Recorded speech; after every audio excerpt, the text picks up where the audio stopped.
നമസ്കാരം. ചൂടുപിടിച്ച നിലമ്പൂർ പോര്. പ്രചാരണം ശക്തമാക്കി സ്ഥാനാർത്ഥികൾ, വോട്ടുറപ്പിക്കാൻ മുന്നണികളും. അതിനിടയിൽ അൻവർ ടെസ്റ്റ് തുടരുന്നു. നാമനിർദ്ദേശ പത്രിക സമർപ്പിച്ചതിലടക്കം ഇരട്ടത്താപ്പോ എന്നത് ചോദ്യചിഹ്നം. സസ്പെൻസ് അവസാനിച്ചോ അതോ നാടകീയത ഇനിയും തുടരുമോ? ചാലിയാർ നദിയുടെ കരയിലുള്ള പട്ടണത്തിൽ കാണാൻ പോകുന്നത് വീറും വാശിയുമുള്ള പോരാട്ടം എന്നത് ഉറപ്പാണ്. കൂട്ടിയും കിഴിച്ചും LDF, തലപുകച്ച് UDF. നിലമ്പൂരിൽ നെഞ്ചിടിപ്പ് ആർക്ക്? ഇന്നത്തെ എല്ലാ വാർത്തകളും സമഗ്രമായി നോക്കാം. ടോപ്പ് 10-ൽ ആദ്യം ഇന്നത്തെ 10 പ്രധാനപ്പെട്ട വാർത്തകൾ.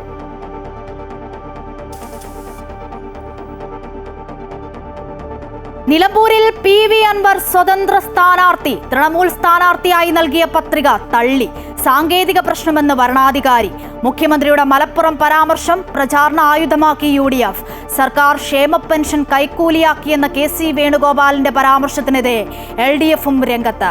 UDFിലെ ഭിന്നത സംബന്ധിച്ച മാധ്യമങ്ങളുടെ കുത്തിത്തിരിപ്പ് വിലപോകില്ലെന്ന് കോൺഗ്രസ്. സംസ്ഥാനത്ത് സിൽവർ ലൈൻ ഉണ്ടാകില്ലെന്ന് സൂചന. ബദലായി E. ശ്രീധരൻ നിർദ്ദേശിച്ച പദ്ധതി പരിഗണനയിലെന്ന് കേന്ദ്ര സർക്കാർ. E. ശ്രീധരൻ ഡൽഹിയിലെത്തി കേന്ദ്രമന്ത്രി അശ്വനി വൈഷ്ണവിനെ കാണും. അങ്കമാലി ശബരി റെയിൽപാത യാഥാർത്ഥ്യമാക്കാനും തീരുമാനം. കേന്ദ്ര വിദഗ്ധ സംഘം കേരളത്തിലെത്തും. ദേശീയപാത തകർന്ന വിഷയത്തിൽ മുഖ്യമന്ത്രി നാളെ നിതിൻ ഗഡ്കരിയെ കാണും.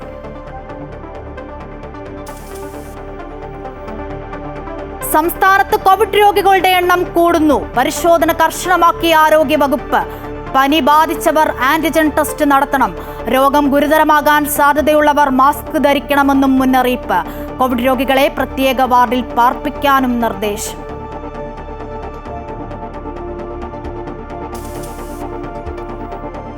ഓപ്പറേഷൻ സിന്ദൂറിലെ നഷ്ടങ്ങൾക്കല്ല നേട്ടങ്ങൾക്കാണ് പ്രാധാന്യം നൽകേണ്ടതെന്ന് സംയുക്ത സേനാ മേധാവി ജനറൽ അനിൽ ചൗഹാൻ.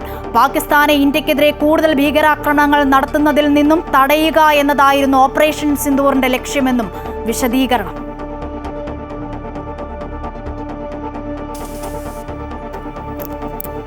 ദുരിതകാലത്ത് മത്സ്യത്തൊഴിലാളികൾക്ക് നൽകുന്ന സമാശ്വാസ തുക വിതരണം ചെയ്യുന്നതിൽ കാലതാമസം.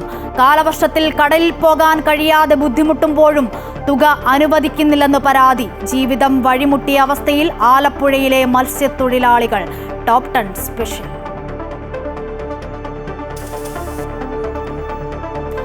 അങ്കണവാടിയിലെ ഭക്ഷണ മെനു പരിഷ്കരിച്ചു. പ്രഭാത ഭക്ഷണം, ഉച്ചഭക്ഷണം, ജനറൽ ഫീഡിംഗ് തുടങ്ങിയവയിൽ പരിഷ്കാരം. ഉപ്പുമാവിനു പകരം മുട്ട ബിരിയാണി, പുലാവ് എന്നിവയാക്കും. അങ്കണവാടിയിൽ ഇനി മുതൽ ഏകീകൃത ഭക്ഷണ മെനു.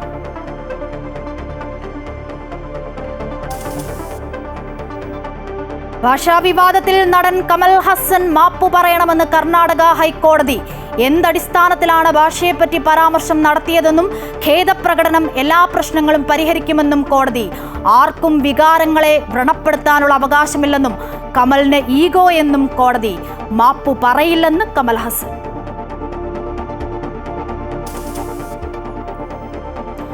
IPL 18ാം സീസണിലെ കലാശപ്പോരിൽ ബംഗളൂരുവിനെതിരെ പഞ്ചാബിന് 191 റൺസ് വിജയലക്ഷ്യം. ഹർഷദീപ് സിംഗിനും കെയ്ലി ജെമിസണിനും 3 വിക്കറ്റ്. ടോപ്പ് സ്കോറർ 43 റൺസ് എടുത്ത വിരാട് കോഹ്ലി. മറുപടി ബാറ്റിംഗിൽ പഞ്ചാബിന് ഭേദപ്പെട്ട തുടക്കം.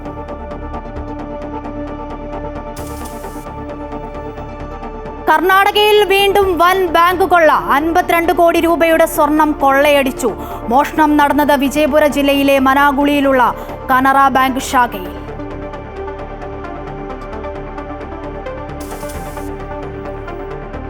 Story of the day.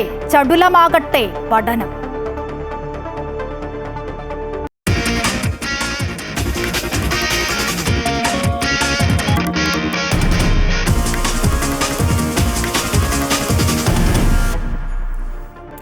ആദ്യം നിലമ്പൂർ ഉപതെരഞ്ഞെടുപ്പുമായി ബന്ധപ്പെട്ട വാർത്തയിലേക്കാണ്. നിലമ്പൂരിൽ തൃണമൂൽ കോൺഗ്രസ് സ്ഥാനാർത്ഥിയായുള്ള PV അൻവറിന്റെ പത്രിക തള്ളി. സ്വതന്ത്രനായി മത്സരിക്കാം.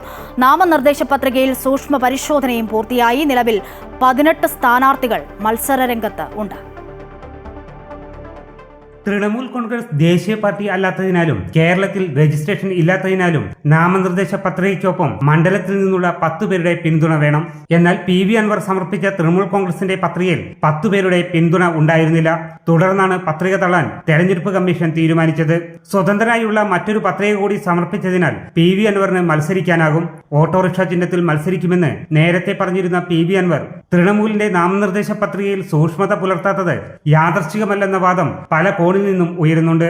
എന്നാൽ സാങ്കേതിക പ്രശ്നങ്ങൾ ഉണ്ടാകാനുള്ള സാധ്യതകൾ മുന്നിൽ കണ്ടാണ് 2 പത്രികകൾ സമർപ്പിച്ചതെന്ന് അൻവർ പറഞ്ഞു. ഞങ്ങൾ 2 പത്രിക കൊടുക്കുന്നുണ്ട്.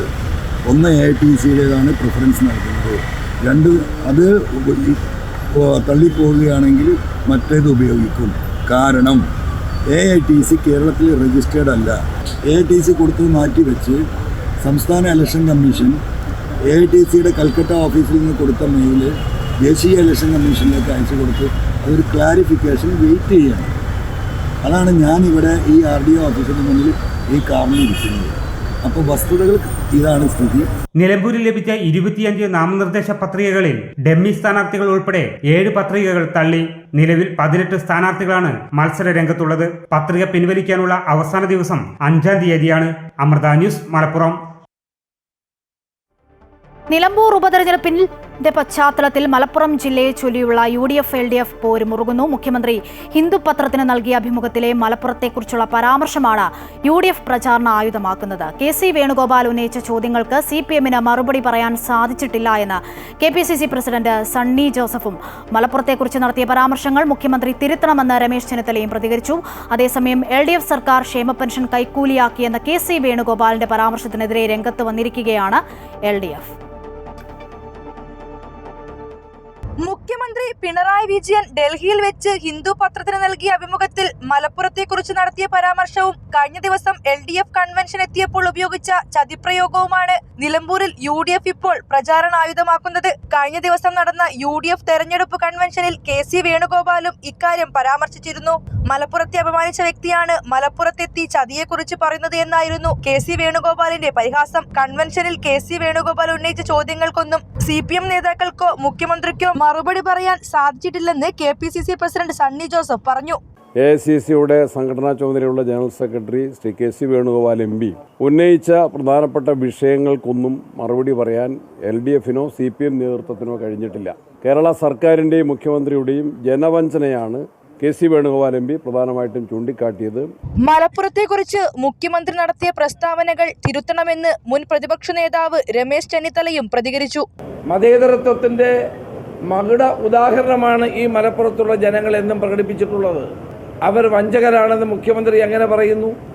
ഇപ്പോഴും ഈ ജില്ലയെ അപമാനിക്കാനും ഈ ജില്ലയിലെ മതേതര വിശ്വാസികളായ ജനങ്ങളെ വർഗീയവൽക്കരിക്കാനുമുള്ള നീക്കമാണ് മുഖ്യമന്ത്രി നടത്തിക്കൊണ്ടിരിക്കുന്നത്. ഇതൊന്നും നിലമ്പൂരിൽ ചെലവാകാൻ പോകുന്നില്ല. ഈ വർഗീയമായ പരാമർശങ്ങൾ മുഖ്യമന്ത്രി വാസ്തവത്തിൽ പിൻവലിക്കുകയാണ് വേണ്ടത്.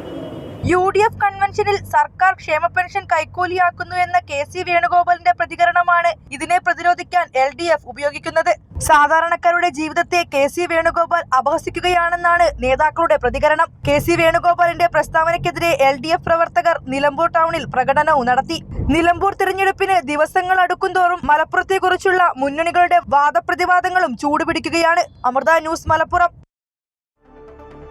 മലപ്പുറത്തെക്കുറിച്ചുള്ള മുഖ്യമന്ത്രിയുടെ പരാമർശം നാക്കുപിഴയല്ലെന്ന് മാത്യു കുഴൽനാടൻ MLA. സംഘപരിവാറിന്റെ ഭാഷയിൽ മലപ്പുറത്തെ വിമർശിച്ച വെള്ളാപ്പള്ളിയെ പിന്തുണച്ച ഏക നേതാവാണ് പിണറായി വിജയൻ. മുഖ്യമന്ത്രി മതേതര സമൂഹത്തെ സംശയത്തിന്റെ നിഴലിൽ നിർത്തി. രാജ്യസഭ എന്ന സേഫ് സോണിൽ ഇരിക്കാതെ തെരഞ്ഞെടുപ്പിൽ മത്സരിച്ചു ജയിച്ച ആളാണ് KC വേണുഗോപാലെന്നും മാത്യു കുഴൽനാടൻ തൊടുപുഴയിൽ പറഞ്ഞു. ഒന്ന്, മലപ്പുറത്ത് നിന്നും 150 കിലോ സ്വർണവും 123 കോടി രൂപയും 5 വർഷത്തിനുള്ളിൽ പിടിച്ചുവെന്നും ഈ പണം ദേശദ്രോഹ പ്രവർത്തനങ്ങൾക്ക് ഉപയോഗിക്കുകയാണ് എന്ന് രാജ്യത്തോട് പറഞ്ഞത് കേരളത്തിൻ്റെ മുഖ്യമന്ത്രിയായിരിക്കുന്ന പിണറായി വിജയനാണ്. യഥാർത്ഥത്തിൽ അദ്ദേഹത്തിൽ നിന്നുണ്ടായ പരാമർശം മലപ്പുറം ജില്ലയെയും ഒരു സമൂഹത്തെയും സംശയത്തിൻ്റെ നിഴലിൽ നിർത്താനും BJPയും സംഘപരിവാറും കാലങ്ങളായി ഈ രാജ്യത്ത്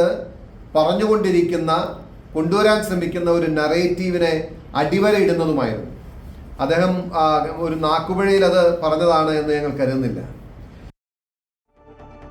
നിലമ്പൂർ തെരഞ്ഞെടുപ്പ് ആവേശത്തിലേക്ക് UDF LDF സ്ഥാനാർത്ഥികളുടെ ഇന്നത്തെ പ്രചാരണം പോത്തുകല്ല് പഞ്ചായത്തിലും NDA സ്ഥാനാർത്ഥിയുടെ പ്രചാരണം നിലമ്പൂർ നഗരത്തിലും നടന്നു.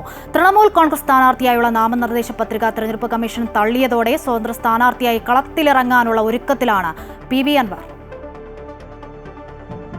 പോത്തുകൽ പഞ്ചായത്തിലെ വിവിധയിടങ്ങളിലായിരുന്നു LDF UDF സ്ഥാനാർത്ഥികളുടെ പ്രചാരണം. കഴിഞ്ഞ ദിവസം നടന്ന UDF കൺവെൻഷനിൽ നിന്നും പാണക്കാട് കുടുംബം മാറി നിന്നെന്ന വിവാദത്തിനിടെ മലപ്പുറം മുസ്ലിം ലീഗ് ജില്ലാ പ്രസിഡന്റ് അബ്ബാസ് അലി തങ്ങളാണ് UDF സ്ഥാനാർത്ഥി ആര്യാടൻ ഷൗക്കത്തിന്റെ പ്രചാരണം മുണ്ടേരിയിൽ ഉദ്ഘാടനം ചെയ്തത്. നേരത്തെ നിശ്ചയിച്ചിരുന്ന ഒഴിവാക്കാനാകാത്ത പരിപാടി ഉണ്ടായതിനാലാണ് കഴിഞ്ഞ ദിവസം UDF കൺവെൻഷനിൽ പങ്കെടുക്കാൻ സാധിക്കാതിരുന്നതെന്നും നിലമ്പൂരിൽ ആര്യാടൻ ഷൗക്കത്ത് വൻ ഭൂരിപക്ഷത്തോടെ വിജയിക്കുമെന്നും അബ്ബാസ് അലി തങ്ങൾ പറഞ്ഞു. പിന്നെ നേരത്തെ ഡേറ്റുകൾ കൊടുത്താണ്. ഇന്ന് പ്രചരണ ജാഥക്ക് വരാം. ഇനിയും തുടർന്നുള്ള ദിവസങ്ങളിലും വളരെ സജീവമായി എല്ലാവരും ഉണ്ടാവും. ഇന്നലെ മുസ്ലിം ലീഗിൻ്റെ സമുന്നതരായ എല്ലാ നേതാക്കളും ആ കൺവെൻഷനിൽ പങ്കെടുത്തിട്ടുണ്ട്. അത് ചിലർ അതിനെ തെറ്റിദ്ധരിപ്പിക്കുന്ന രീതിയിൽ ഒരു വാർത്ത ചമച്ചതാണ്. സർക്കാരിനെതിരെയുള്ള പോരാട്ടമാണ് നിലമ്പൂർ തെരഞ്ഞെടുപ്പെന്നും UDF വലിയ ഭൂരിപക്ഷത്തോടെ വിജയിക്കുമെന്നും ആര്യാടൻ ഷൗക്കത്തും പ്രതികരിച്ചു. 2019 പ്രളയത്തിൽ 59 ആളുകളുടെ ജീവനെടുത്ത കവളപ്പാറ അടങ്ങുന്ന ഈ പ്രദേശത്ത് നിന്നാണ് ഈ ജാഥ ആരംഭിക്കുന്നത്. ഇപ്പോഴും 200 ചില്ലാനം ഏകദേശം 300ഓളം കുടുംബങ്ങൾ ഇപ്പോഴും ആ ദുരന്തത്തിൽ വീട് നഷ്ടപ്പെട്ട ആളുകൾ ഇപ്പോഴും പ്ലാസ്റ്റിക് ഷീറ്റ് വിരിച്ച് കഴിയാം. വെള്ളിമുറ്റം, മുരുക്കാഞ്ഞിരം, പാതാർ തുടങ്ങിയ വിവിധ സ്ഥലങ്ങളിലാണ് LDF സ്ഥാനാർത്ഥി M സ്വരാജ് പര്യടനം നടത്തിയത്. താൻ പഠിച്ച പൂളപ്പാടം LP സ്കൂളും സ്വരാജ് സന്ദർശിച്ചു. നിലമ്പൂർ നഗരത്തിലായിരുന്നു NDA സ്ഥാനാർത്ഥി മോഹൻ ജോർജിന്റെ പര്യടനം. ഇടത് വലത് മുന്നണികളുടെ ജനവിരുദ്ധ സമീപനം ചൂണ്ടിക്കാട്ടിയാണ് പ്രചാരണമെന്ന് BJP ദേശീയ നിർവാഹക സമിതി അംഗം PK കൃഷ്ണദാസ് പറഞ്ഞു. ഈ LDFന്റെയും UDFന്റെയും ഒരു വികസനത്തിന്റെ വികലമായ വികസനമാണ് ഈ കാണുന്നത്. അങ്ങനെ നിരവധി വികസന പ്രശ്നങ്ങളുണ്ട്. ഇതുവരെ നിലമ്പൂരിലെ ജനങ്ങൾ പ്രതികരിച്ചിട്ടില്ല. അതുകൊണ്ട് ഇത്തവണ നിലമ്പൂരിലെ ജനങ്ങൾ പ്രതികരിക്കുമെന്ന് മാത്രമല്ല, അത് കേരളത്തിലെ മുഴുവൻ ജനങ്ങൾക്കുമുള്ള സന്ദേശമായിരിക്കും. തൃണമൂൽ കോൺഗ്രസ് സ്ഥാനാർത്ഥിയായുള്ള നാമനിർദ്ദേശ പത്രിക തള്ളിയതോടെ സ്വതന്ത്ര സ്ഥാനാർത്ഥിയായി അൻവറും കളത്തിലിറങ്ങുമ്പോൾ ഇനി നിലമ്പൂർ ആർക്കൊപ്പം നിൽക്കുമെന്നാണ് അറിയാനുള്ളത്. അമൃത ന്യൂസ്, മലപ്പുറം. PV അൻവറിനെ കുറിച്ച് UDF ചിന്തിക്കുന്നില്ലെന്നും 19-ാം തീയതി തെരഞ്ഞെടുപ്പിൽ ജയിക്കുക എന്നതും മാത്രമാണ് UDFന്റെ ലക്ഷ്യമെന്നും K മുരളീധരൻ. നിലമ്പൂരിൽ 10,000-ൽ കൂടുതൽ ഭൂരിപക്ഷം നേടും. മുഖ്യമന്ത്രിക്കെതിരായ KC വേണുഗോപാലിന്റെ പരാമർശത്തിനെതിരെ മരുമകൻ ഒഴികെ മറ്റാരും മുഖ്യമന്ത്രിയെ സംരക്ഷിക്കാനെത്തിയില്ല. MA ബേബിയും MV ഗോവിന്ദൻ പോലും പ്രതിരോധിച്ചില്ലെന്നും K മുരളീധരൻ തിരുവനന്തപുരത്ത് പറഞ്ഞു. ഇലക്ഷനിൽ ജയിക്കുക ആ ഒരൊറ്റ ടാർഗറ്റായിട്ട് മുന്നോട്ട് നീങ്ങുന്നത്. ആർക്ക് വേണമെങ്കിലും മത്സരിക്കാം, ആർക്ക് വേണമെങ്കിലും മത്സരിക്കാതിരിക്കാം, അത് അവരവരുടെ ഇഷ്ടം. നല്ല ഭൂരിപക്ഷത്തിനും ജയിക്കുന്നതാണ്, 10,000-ൽ കുറയാത്ത ഭൂരിപക്ഷത്തിനും ജയിക്കുന്നതാണ് ഇതുവരെയുള്ള റിപ്പോർട്ടുകൾ പറയുന്നത്. അതിൽ ഭൂരിപക്ഷം വർദ്ധിക്കുകയുള്ളൂ, ഒരു വോട്ട് പോലും കുറയില്ല. ഞങ്ങൾക്ക് നല്ല കോൺഫിഡൻസ് ഇത്തവണയുണ്ട്. ഇന്നലെ മുഖ്യമന്ത്രിയെക്കുറിച്ച് KC വേണുഗോപാൽ ഒരു അഭിപ്രായം പറഞ്ഞപ്പോൾ അദ്ദേഹത്തിനെ പ്രതിരോധിക്കാനാകെ മരുമകൻ മാത്രമേ രംഗത്തുള്ളൂ.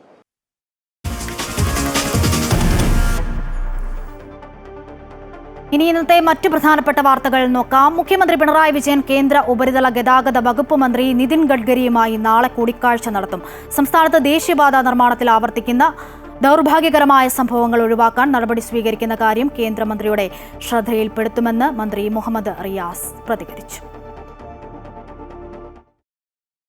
ദേശീയപാത നിർമ്മാണത്തിൽ മലപ്പുറം, കൂരിയാട് ഉൾപ്പെടെ സംസ്ഥാനത്തിന്റെ വിവിധ ഭാഗങ്ങളിൽ ഉണ്ടായിട്ടുള്ള അപാകതകൾ കേന്ദ്ര ഉപരിതല ഗതാഗത വകുപ്പ് മന്ത്രി നിതിൻ ഗഡ്കരിയുടെ ശ്രദ്ധയിൽപ്പെടുത്തുന്നതിനാണ് മുഖ്യമന്ത്രി പിണറായി വിജയൻ കേന്ദ്രമന്ത്രിയുമായി കൂടിക്കാഴ്ച നടത്തുന്നത്. ഉച്ചയ്ക്ക് ശേഷം നടക്കുന്ന കൂടിക്കാഴ്ചയിൽ മന്ത്രി മുഹമ്മദ് റിയാസ്, പൊതുമരാമത്ത് വകുപ്പ് സെക്രട്ടറി K ബിജു തുടങ്ങിയവർ പങ്കെടുക്കും. സംസ്ഥാനത്ത് ദേശീയപാതയുടെ നിർമ്മാണത്തിൽ ദൗർഭാഗ്യകരമായ സംഭവങ്ങൾ ആവർത്തിക്കാതിരിക്കാനുള്ള ജാഗ്രത പുലർത്തുന്ന കാര്യം കേന്ദ്രമന്ത്രിയുടെ ശ്രദ്ധയിൽപ്പെടുത്തുമെന്നും ദേശീയപാത സംബന്ധിച്ച കേന്ദ്രത്തിന്റെ പുതിയ പദ്ധതിയിൽ ചർച്ച നടത്തുമെന്നും ഡൽഹിക്ക് തിരിക്കുന്നതിന് മുമ്പ് മന്ത്രി മുഹമ്മദ് റിയാസ് പറഞ്ഞു. ദേശീയപാത നിർമ്മാണവുമായി ബന്ധപ്പെട്ട കാര്യങ്ങൾ നേരത്തെ തന്നെ ശ്രദ്ധപ്പെടുത്തിയിട്ടുണ്ട്.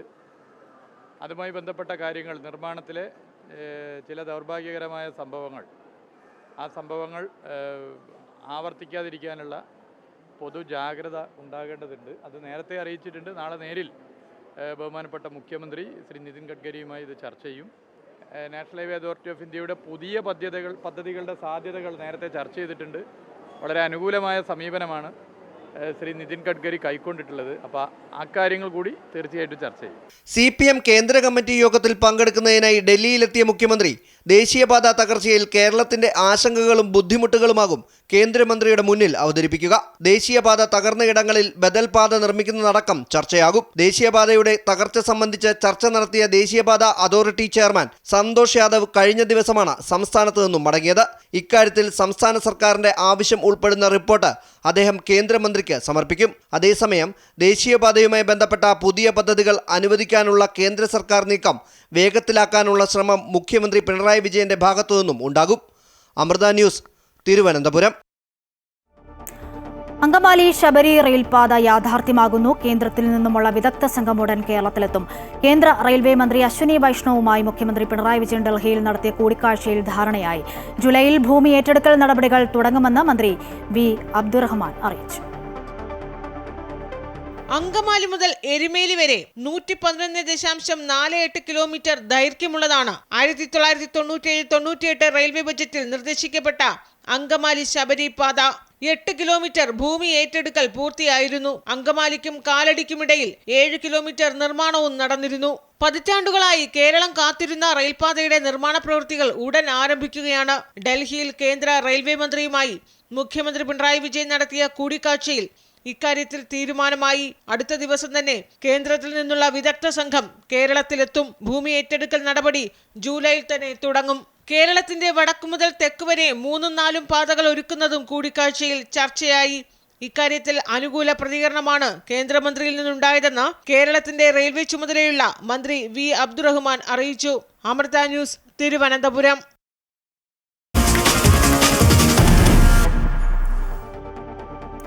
രാജ്യത്ത് കോവിഡ് കേസുകൾ വർദ്ധിക്കുന്നു. നിലവിൽ 4000-ലേറെ കേസുകളാണ് റിപ്പോർട്ട് ചെയ്തത്. സംസ്ഥാനത്തും കോവിഡ് കേസുകളുടെ എണ്ണം കൂടുകയാണ്. ഈ സാഹചര്യത്തിൽ ജാഗ്രതാ നിർദ്ദേശങ്ങൾ അടങ്ങിയ സർക്കുലർ ആരോഗ്യവകുപ്പ് പുറത്തിറക്കി. രാജ്യത്ത് 4026 കോവിഡ് കേസുകളാണ് ഇതുവരെ റിപ്പോർട്ട് ചെയ്തത്. 24 മണിക്കൂറിനിടെ റിപ്പോർട്ട് ചെയ്തത് 65 കേസുകൾ. 5 കോവിഡ് മരണവും സ്ഥിരീകരിച്ചു. നിലവിൽ രാജ്യത്തെ കോവിഡ് കേസുകളിൽ 35% കേരളത്തിലാണ് റിപ്പോർട്ട് ചെയ്തിട്ടുള്ളത്. സംസ്ഥാനത്ത് 19 പേർ രോഗമുക്തരായി. ആക്റ്റീവ് കേസുകൾ 1416 കുറഞ്ഞു.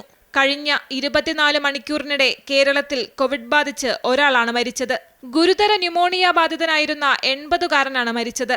പനിയുമായി ചികിത്സ തേടുന്നവർക്ക് കോവിഡ് ലക്ഷണങ്ങളുണ്ടോയെന്ന് പരിശോധിക്കണമെന്നും രോഗം ഗുരുതരമാകാൻ സാധ്യതയുള്ളവർക്ക് മാസ്ക് നിർബന്ധമാണെന്നും ആരോഗ്യവകുപ്പ് ഇറക്കിയ മാർഗനിർദ്ദേശത്തിൽ പറയുന്നു. COVID-19 ഇൻഫ്ലുവൻസ രോഗമുള്ളവർക്ക് അപായ ലക്ഷണങ്ങളുണ്ടോ എന്ന് ശ്രദ്ധിക്കണം. ലക്ഷണങ്ങളോടെ ആശുപത്രിയിൽ എത്തുന്നവർക്ക് ആന്റിജൻ ടെസ്റ്റ് നടത്തണം. ഫലം നെഗറ്റീവാണെങ്കിൽ RT-PCR പരിശോധന നടത്തണം. കോവിഡ് രോഗികളെ ആശുപത്രികളിൽ പ്രത്യേക വാർഡിൽ പാർപ്പിക്കണമെന്നും മാർഗനിർദ്ദേശത്തിൽ പറയുന്നു. ആശുപത്രികളിൽ എല്ലാവരും മാസ്ക് ധരിക്കണം.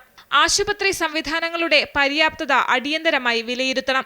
എല്ലാ സ്വകാര്യ സർക്കാർ ആശുപത്രികളിലും മോക്ക് ഡ്രിൽ നടത്തണം തുടങ്ങിയ നിർദ്ദേശങ്ങളും സർക്കുലറിലുണ്ട്. അമൃത ന്യൂസ്, തിരുവനന്തപുരം.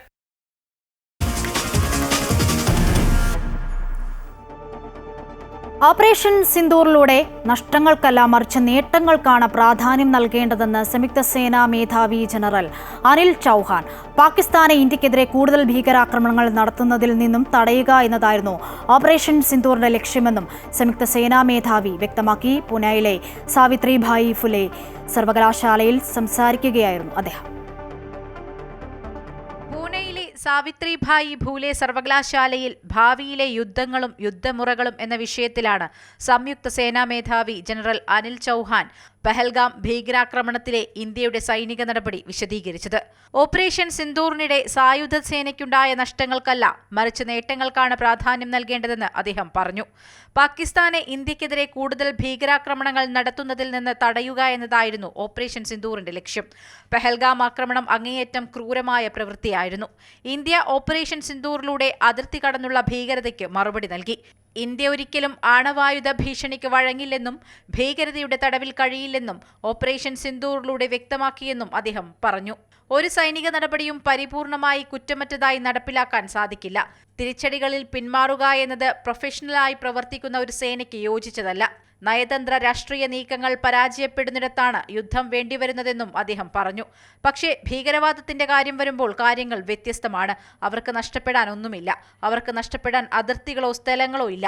അങ്ങനെയൊരു സംവിധാനത്തിനെതിരെ പൊരുതുമ്പോൾ സാധാരണ നടപടികൾ പറ്റില്ലെന്നും സംയുക്ത സേനാ മേധാവി ജനറൽ അനിൽ ചൗഹാൻ ചൂണ്ടിക്കാട്ടി.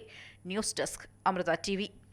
ഇനി ടോപ് 10 സ്പെഷ്യൽ സ്റ്റോറി നോക്കാം. ദുരിതകാലത്ത് മത്സ്യത്തൊഴിലാളികൾക്ക് നൽകുന്ന സമ്പാദ്യ സമാശ്വാസ തുക വിതരണം ചെയ്യുന്നതിൽ കാലതാമസം വന്നതോടെ ജീവിതം വഴിമുട്ടിയ അവസ്ഥയിലാണ് ആലപ്പുഴയിലെ മത്സ്യത്തൊഴിലാളികൾ. കാലവർഷമെത്തി കടലിൽ പോകാൻ കഴിയാതെ ബുദ്ധിമുട്ടുമ്പോൾ ഉപജീവനത്തിനായി നൽകേണ്ട തുകയാണ് മാസങ്ങൾ കഴിഞ്ഞിട്ടും അനുവദിക്കാത്തത്. വാർത്ത കാണാം. മെയ് മാസം അവസാനിച്ചിട്ടും മത്സ്യത്തൊഴിലാളികളുടെ സമ്പാദ്യ സമാശ്വാസ തുക വിതരണം ചെയ്തിട്ടില്ല. ജൂണിലും കിട്ടുമെന്നുറപ്പില്ല. 1.5 ലക്ഷത്തോളം മത്സ്യത്തൊഴിലാളികളുടെ നിക്ഷേപമാണ് സമയത്ത് കൊടുക്കാത്തത്. മഴക്കാലത്ത് കടലിൽ പോകാൻ പറ്റാത്ത സാഹചര്യം മുൻനിർത്തിയാണ് സമ്പാദ്യ സമാശ്വാസ പദ്ധതി നടപ്പിലാക്കിയത്. കേന്ദ്ര കേരള സർക്കാരുകളും മത്സ്യത്തൊഴിലാളികളും ചേർന്നുള്ള പദ്ധതിയാണിത്. മത്സ്യത്തൊഴിലാളി 1500 രൂപയും കേന്ദ്ര സംസ്ഥാന സർക്കാരുകൾ 1500 രൂപ വീതവുമാണ് അടയ്ക്കുന്നത്. ഈ 4500 രൂപ കടലിൽ പോകുന്ന മത്സ്യത്തൊഴിലാളികൾക്ക് മെയ്, ജൂൺ, ജൂലൈ മാസങ്ങളിലായും ഉൾനാടൻ മത്സ്യത്തൊഴിലാളികൾക്ക് ജൂൺ, ജൂലൈ, ഓഗസ്റ്റ് മാസങ്ങളിലായും കൊടുക്കുകയാണ് പതിവ്. എന്നാൽ മെയ് കഴിഞ്ഞിട്ടും കടലിൽ പോകുന്നവർക്ക് ഇത്തവണത്തെ ആദ്യ ഗഡു കിട്ടിയില്ല. ഇതിനെതിരെ മത്സ്യത്തൊഴിലാളി സംഘടനകൾ രംഗത്തെത്തിയിട്ടുമുണ്ട്. ഞങ്ങളെ സംബന്ധിച്ചിടത്തോളം കഴിഞ്ഞൊരു മാസം വറുതിയുടെ മാസങ്ങളായിരുന്നു. അപ്പോൾ ആദ്യം സർക്കാർ ഞങ്ങൾ തന്ന വിഹിതം 1500 അങ്ങോട്ട് മത്സ്യത്തൊഴിലാളി തന്നാണല്ലോ, ആ വിഹിതം കൊടുക്കാനുള്ളൊരു സന്മനസ് കാണുകയാണ്. പിന്നെയുള്ള സർക്കാരിൻ്റെ ഇതിൻ്റെ പങ്കാളിത്തമുള്ള. അപ്പോൾ ഇത് സർക്കാരിൻ്റെ തന്നില്ല, ഞങ്ങൾ തന്നതും തന്നില്ല, കേന്ദ്ര സർക്കാരിൻ്റെ വിധം തന്നിട്ടില്ല.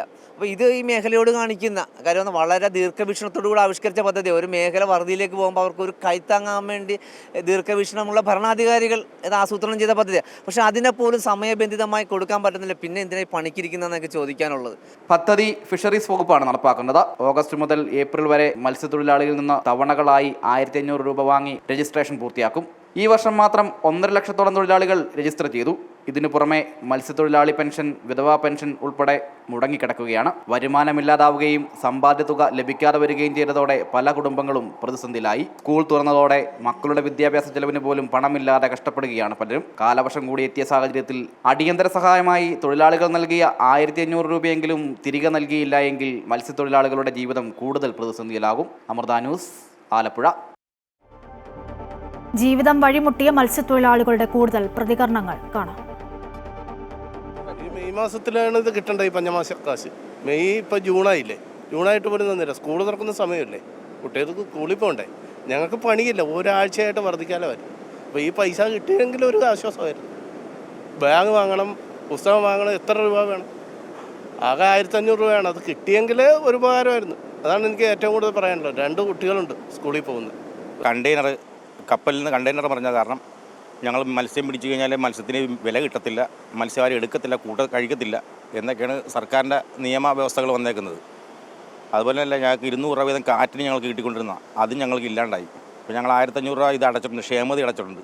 അത് ഞങ്ങൾക്ക് കിട്ടേണ്ട ഡേറ്റ് കഴിഞ്ഞു, എന്നിട്ട് ഞങ്ങൾക്കത് ഇതുവരെ കിട്ടിയിട്ടുമില്ല. ഭയങ്കര ദയനീയ ജീവിതത്തിലാണ് ഇപ്പോൾ എല്ലാവരും ജീവിക്കുന്നത്. ഈ കാശ് കിട്ടിയെങ്കിൽ ഏതെങ്കിലും വിധത്തിൽ ഒരാഴ്ചത്തെ കഞ്ഞിവെപ്പെങ്കിലും നടക്കാനുള്ള പണമാണ് കിട്ടാനുള്ളത്.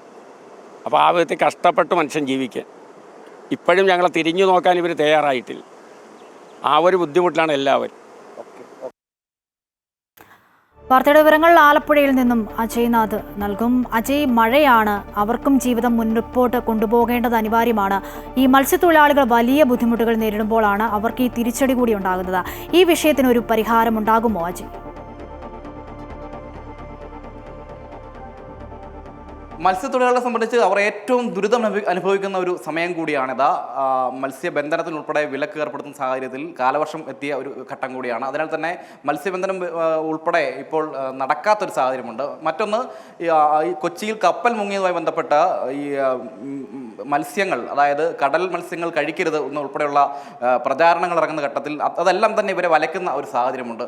ആ ഘട്ടത്തിലാണ് ഇത്തരത്തിലേക്ക് ഇവർക്ക് സമാശ്വാസം, അതായത് ഇവരുടെ ജോലി കടലിൽ പോയി പണിയെടുക്കാൻ കഴിയാത്ത കാലഘട്ടത്തിൽ ആ ഘട്ടങ്ങളിൽ കൊടുക്കേണ്ട പൈസയാണ് ഈ സമാശ്വാസ തുക. ആ തുകയാണ് ഇപ്പോൾ ഇവർക്ക് നൽകാതിരിക്കുന്നത്.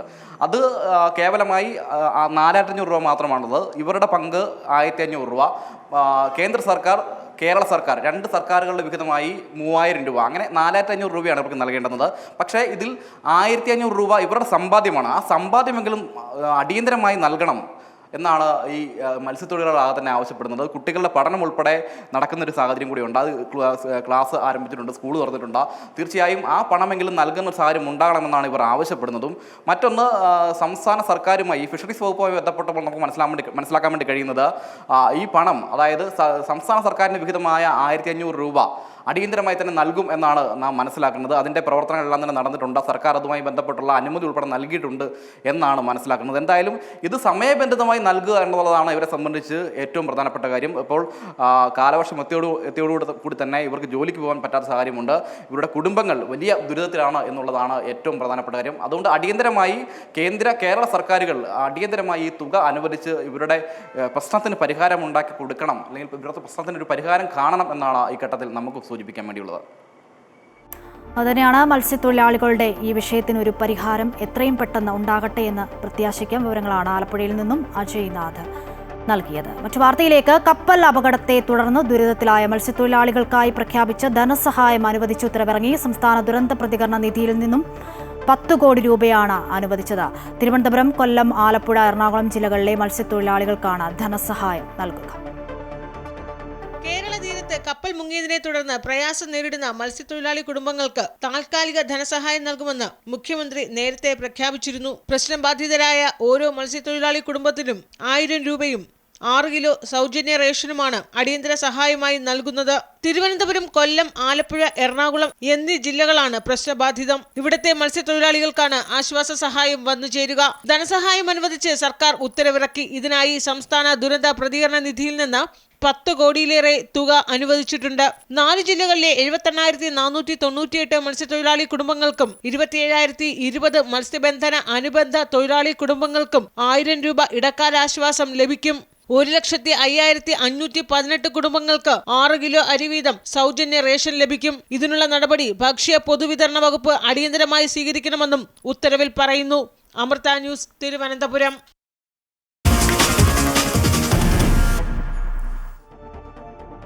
അങ്കണവാടി കുട്ടികളുടെ ഭക്ഷണ മെനു പരിഷ്കരിച്ച സർക്കാർ. മുട്ട ബിരിയാണിയും പുലാവും ഉൾപ്പെടുത്തിയാണ് പരിഷ്കരണം. 2 ദിവസം വീതം നൽകിയിരുന്ന മുട്ടയും പാലും 3 ദിവസമാക്കി. ആദ്യമായാണ് ഏകീകൃത ഭക്ഷണ മെനു നടപ്പിലാക്കുന്നത്. ഉപ്പുമാവിന് പകരം ബിരിയാണി വേണമെന്ന ശംഖു എന്ന കുട്ടിയുടെ വീഡിയോ സമൂഹ മാധ്യമത്തിൽ വൈറലായിരുന്നു. വീഡിയോ ശ്രദ്ധയിൽപ്പെട്ട ആരോഗ്യമന്ത്രി ശംഖുവിന്റെ അഭിപ്രായം പരിഗണിച്ച് ഭക്ഷണ മെനു പരിഷ്കരിക്കുമെന്ന് ഉറപ്പു നൽകിയിരുന്നു. എവിടെ? അന്നവാടിയില് ബിരിയാണി, ബിരിയാണിയും എന്തോ പൊരിച്ച കോഴി.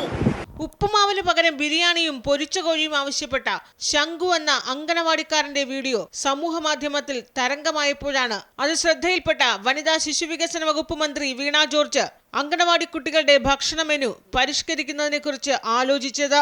ഇക്കാര്യത്തിൽ അന്ന് തന്നെ ഉറപ്പും നൽകിയിരുന്നു. പത്തനംതിട്ടയിൽ അങ്കണവാടി പ്രവേശനോത്സവത്തിന്റെ സംസ്ഥാനതല ഉദ്ഘാടനം നിർവഹിക്കവേ പരിഷ്കരിച്ച മാതൃകാ ഭക്ഷണ മെനു വനിതാ ശിശുവികസന വകുപ്പ് പുറത്തിറക്കി. പുതിയ മെനുവിൽ മുട്ട ബിരിയാണിയും പുലാവും ഉൾപ്പെടുത്തി. 2 ദിവസം കൊടുത്തിരുന്ന മുട്ടയും പാലും 3 ദിവസമാക്കി ഉയർത്തി. പഞ്ചസാരയുടെയും ഉപ്പിന്റെയും അളവ് കുറച്ച് കുട്ടികളുടെ ആരോഗ്യം ഉറപ്പാക്കി പോഷക മാനദണ്ഡ പ്രകാരമാണ് മെനു പരിഷ്കരിച്ചത്. അവന്റെ ഒരു വീഡിയോ വളരെ വൈറലായിരുന്നു. അവന് ബിരിയാണിയും കോഴിക്കാലും വേണമെന്നാണ്, ചിക്കൻ ഫ്രൈയും വേണമെന്നാണ്. അവന്റെ അങ്കണവാടി തന്നെ ആ മോന് കൊടുത്തു. ഒരുപാട് അങ്കണവാടികളിൽ കുഞ്ഞുങ്ങൾക്ക് ഇത് കൊടുക്കുകയുണ്ട്. അപ്പൊ നമുക്കൊരു മാംസാഹാരത്തിലേക്ക് കൊച്ചു കുഞ്ഞുങ്ങളായതുകൊണ്ട് പോകാൻ നമ്മുടെ അങ്കണവാടി പ്രവർത്തകർക്കും ബുദ്ധിമുട്ടാകും.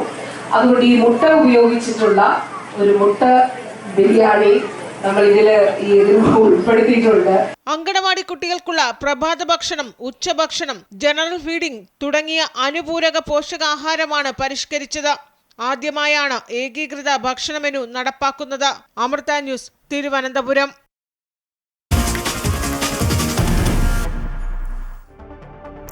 ഭാഷാ വിവാദത്തിൽ നടൻ കമൽ ഹാസൻ മാപ്പു പറയണമെന്ന് കർണാടക ഹൈക്കോടതി. എന്തടിസ്ഥാനത്തിലാണ് ഭാഷയെപ്പറ്റി പരാമർശം നടത്തിയതെന്നും ഖേദപ്രകടനം എല്ലാ പ്രശ്നങ്ങളും പരിഹരിക്കുമെന്നും കോടതി. ആർക്കും വികാരങ്ങളെ വ്രണപ്പെടുത്താനുള്ള അവകാശമില്ലെന്നും കമലിന് ഈഗോ എന്നും കോടതി ചൂണ്ടിക്കാട്ടി. അതേസമയം മാപ്പു പറയില്ലെന്ന് കമൽ ഹാസൻ പ്രതികരിച്ചു. കന്നഡ ഭാഷയുടെ ഉത്ഭവത്തെക്കുറിച്ചുള്ള കമൽഹാസന്റെ സമീപകാല പരാമർശങ്ങൾ വലിയ ചർച്ചയ്ക്കാണ് വഴിയൊരുക്കിയത്. സിനിമാ നിരോധനവുമായി ബന്ധപ്പെട്ട ഹർജിയിൽ കമൽഹാസനെതിരെ രൂക്ഷ വിമർശനവുമായി കർണാടക ഹൈക്കോടതി രംഗത്തെത്തി. കമൽഹാസൻ ചരിത്രകാരനോ ഭാഷാ വിദഗ്ധനോ ആണോ എന്നും കോടതി ചോദിച്ചു. എന്തിന്റെ അടിസ്ഥാനത്തിലാണ് ഇത്തരമൊരു പരാമർശം നടത്തിയതെന്ന് ജസ്റ്റിസ് നാഗപ്രസന്ന ചോദിച്ചു.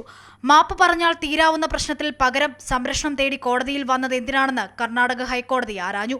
കമൽ മാപ്പ് പറയുന്നതാണ് നല്ലതെന്നും ഹൈക്കോടതി നിരീക്ഷിച്ചു. ആർക്കും വികാരങ്ങളെ വ്രണപ്പെടുത്താനുള്ള അവകാശമില്ലെന്നും കമലിന് ഈഗോ എന്നും കോടതി വ്യക്തമാക്കി. അതിനിടെ കമലിന്റെ സിനിമയായ തഗ് ലൈഫിന് സംസ്ഥാനത്ത് നിരോധനം ആവശ്യപ്പെട്ട് വിവിധ കന്നഡ അനുകൂല സംഘടനകളിൽ നിന്നുമുള്ള ആഹ്വാനങ്ങൾക്കും ഭീഷണികളുണ്ടായി. ഇപ്പോഴിതാ ഇതിൽ പ്രതികരണവുമായി നടൻ കമൽഹാസനും രംഗത്തെത്തി. കർണാടക ഫിലിം ചേംബർ ഓഫ് കൊമേഴ്സിന് നൽകിയ കത്തിലൂടെയായിരുന്നു കമലിന്റെ പ്രതികരണം. മാപ്പ് പറയില്ലെന്ന് കമൽഹാസൻ കത്തിലൂടെ വ്യക്തമാക്കി. എന്റെ വാക്കുകൾ തെറ്റിദ്ധരിക്കപ്പെട്ടു. കന്നഡ ഭാഷയെ താഴ്ത്തിക്കെട്ടാനുള്ള ഉദ്ദേശം തനിക്കില്ലായിരുന്നുവെന്നും അദ്ദേഹം ചൂണ്ടിക്കാട്ടി. തന്റെ കരിയറിൽ ഉടനീളം കന്നഡ പ്രേക്ഷകർ നൽകിയ ഊഷ്മളതയും വാത്സല്യവും വിലമതിക്കാനാകാത്തതാണെന്നും കന്നഡീകർക്ക് അവരുടെ മാതൃഭാഷയോടുള്ള സ്നേഹത്തോട് തനിക്ക് വലിയ ബഹുമാനമുണ്ടെന്നും കമൽഹാസൻ കത്തിൽ കുറിച്ചു. തമിഴിൽ നിന്നുമാണ് കന്നഡയുടെ ഉൽപ്പത്തിയെന്നായിരുന്നു കമൽഹാസൻ നടത്തിയ പരാമർശം. News desk Amrita news.